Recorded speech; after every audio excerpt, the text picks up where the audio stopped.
Bonjour, bonsoir, très chers compatriotes congolais. Ça dépend à quelle heure vous allez suivre cette intervention. Je voudrais intervenir par rapport à l'actualité de l'heure. Comme vous le savez, le président de la République, son Excellence Félix Tshisekedi, s'est adressé aux Congolais de la diaspora à Londres, en Angleterre. Et comme tout le monde le sait, et qu'il a fait allusion à tous les blocages que nous connaissons ou nous subissons de la part des membres du FCC. Tout le monde le sait, que c'est un accident de l'histoire. Comme il a dit, personne ne pouvait imaginer que cette coalition allait exister et pouvait tenir un an. Mais qu'est-ce que nous constatons? Nous avons constaté que du point de vue des ordonnances portant nomination des dirigeants de la GECAMIN et de la SNCC, le ministre de portefeuille qui est du FCC ne les a jamais exécutés.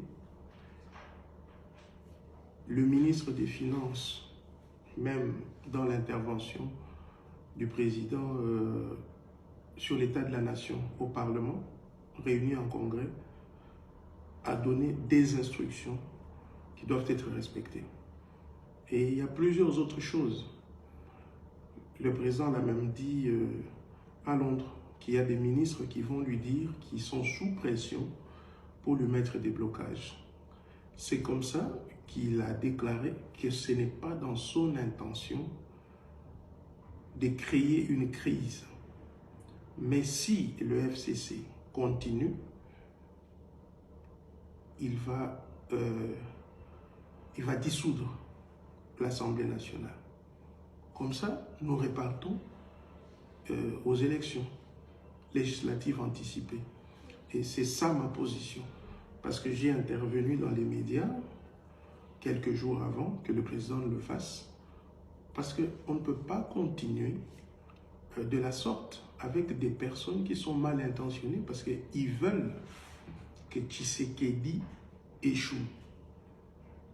Or, cela est inacceptable. Nous ne pouvons pas l'accepter. Les Congolais souffrent. Nous connaissons, nous tous, comment le FCC a géré la République démocratique du Congo. Allez à l'intérieur de la province du Kasaï oriental, allez à l'intérieur du Congo profond, vous allez voir que c'était une bande de jouisseurs qui se permettent aujourd'hui de nous donner des leçons de démocratie. Je désavoue, je suis en train de désavouer les propos qu'a tenus Madame Janine Mabunda, présidente de l'Assemblée nationale, où il veut donner des leçons de démocratie à Félix Tshisekedi. Je voudrais d'abord rappeler à Janine Mabunda que pendant qu'il chantait Totondi Onanote, Kabila Totondi Ote, pendant que Kabila violait la constitution de la République démocratique du Congo, nous, à l'UDPS, dans les rassemblements à l'époque, on se battait pour le respect de la constitution. Et le président a le pouvoir de dissoudre l'Assemblée nationale. Il a ce pouvoir parce que l'article de la Constitution qui parle de la dissolution, l'article 148, dit que le président de la République consulte le Premier ministre et le président des deux chambres. Il les consulte. Mais la décision lui revient, c'est lui l'arbitre. C'est lui qui constate cette crise. Alors,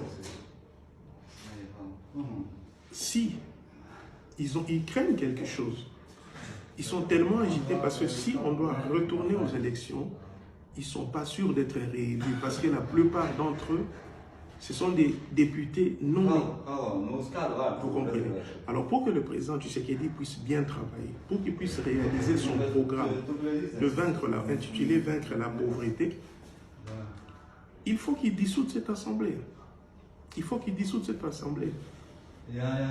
Donc on ne peut pas comme ça se jouer de tout un peuple parce qu'il y a des gens qui pensent que Kabila reviendra un jour. Kabila ne reviendra plus au pouvoir. Ça, vous pouvez me le croire. Vous pouvez me croire que Joseph Kabila ne reviendra plus au pouvoir. Félix, en tant que démocrate, en tant que républicain, a ouvert ses bras pour travailler avec tout le monde, pour que tout le monde reconstruise ce pays. Mais on a l'impression qu'il y a des gens mal intentionnés. Shadari, Emmanuel Shadari, qui parle de la GECAMIN pour dire que si quelque chose arrivait au président du conseil d'administration de la GECAMIN, ils rendront le pays ingouvernable. Mais la GECAMIN n'appartient pas au FCC. Le Katanga n'appartient pas au FCC. Moi, je me rappelle, le 30 décembre 2018, après qu'il ait voté, il a déclaré que ce soir, je vais être chef de l'État, mais nous connaissons la suite. Alors, il faut arrêter avec ces petites intimidations. Le régime a changé. Le régime a changé. La vraie majorité, qu'a Félix Tshisekedi, c'est le peuple, c'est la majorité populaire. Nous ne souhaitons pas que certains apprennent à nager. Comme l'avait dit le président intérimaire de l'UDPS, Jean-Marc Abound. Donc, le président avait tenu un discours fort, son adresse à la peuple. Puis, il s'adressait aux Congolais qui ont des angoisses, qui stressent, qui se disent, est-ce que le président va réussir? Oui, le président va réussir. Il a mis en application l'enseignement primaire, selon la Constitution, doit être gratuit. Il est devenu gratuit. Et vous avez toujours dans le FCC des gens qui disent, c'est nous qui avons commencé ça, c'est l'œuvre de Joseph Kabila. Mais vous prenez des gens pour des cons, pour des imbéciles. Le peuple doit rester debout. Mbujimai, Chilengi, Lupatapata, Miabi, Katanda, Kabea Kamwanga doit rester debout. Kinshasa debout. Lubumbashi, Kisangani, Goma, Bukavu, Mbandaka, derrière le chef de l'État. Moi qui vous parle pour chuter, je suis pour la dissolution de l'Assemblée, pour qu'on aille aux élections législatives de nouveau et que Tshisekedi, président de la République, puisse avoir une majorité forte pour appliquer son programme. Parce que ceux avec qui nous sommes aujourd'hui sont mal intentionnés, ce sont des sorciers. Et je mets en garde la présidente de l'Assemblée nationale qui ne peut pas se comporter, parler aux gens comme s'il parlait à des enfants. Restons debout, soutenons la vision du président Tshisekedi.